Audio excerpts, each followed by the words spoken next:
कायद्यावर मिळणारा भाव केंद्र शासनानं पारित केलेला आहे. एफआरपीचा कायदा केला. हळूकर साहेब याच्यापूर्वी एफआरपीचा कायदा नव्हता. हा कायदा नरेंद्र मोदी साहेबांनी तयार केला. इथं आपल्याला म्हणून मिळते असं जर खरं असेल तर यूपी मधल्या सुद्धा ऊस उत्पादक शेतकऱ्याला इथल्या आंदोलनाचा फायदा तिकडे मिळत असतो काय? उत्तर प्रदेशमध्ये तिथल्या सुद्धा त्याला माझ्या एफआरपी मध्ये जी वाढ होती पॉलिसी डिजिटल आहे आणि त्या पॉलिसीचा फायदा संपूर्ण राष्ट्राला होतो. एका जिल्ह्याला एका तालुक्यात होतो तो मर्यादित असतो. द्वेष निर्माण करणं, वाईटपणा निर्माण करणं, कारखानदारांनी आपल्या विधानात असं दाखवलं.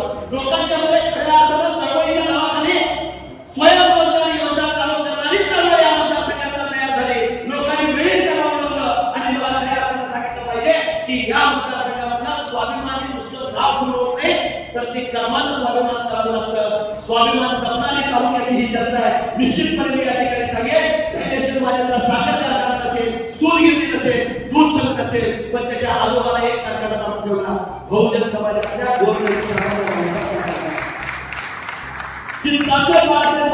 पाठीशी मी केली धैर्यशील बोलतोय, नैतिकतेनं बोलतोय.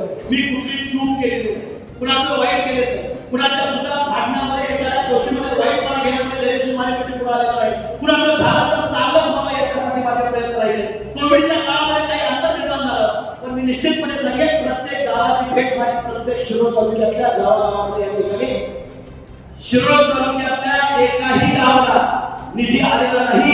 खासदाराचं असं एक गाव आहे. लोकसभा मतदारसंघामध्ये 563 गाव आहेत.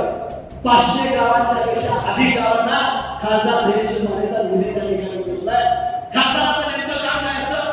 हा रस्ता आपण त्या ठिकाणी यड्राव प्रसाद आपण त्याचे साक्षीदार आहात. सुप्रीम नावाच्या कंपनीने हा रस्ता मागे 10 वर्षापूर्वी केला. तो मृत्यूचा सामना होत असता आपण या रस्त्याला एवढं लावलं तर एवढ्या दिवसात त्याचा नॅशनल हायवे कधी चालू होता.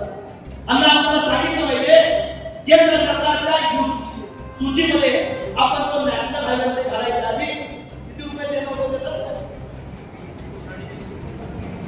350 कोटी रुपये पूर्वीच्या कॉन्ट्रॅक्टरने दिले होते रस्त्याचे. मी असे यड्राव साहेब असेल आम्ही याची हमी शासनाने घ्यायला लागली. त्यावेळी हा पैशाची हमी शासनाने घेतली.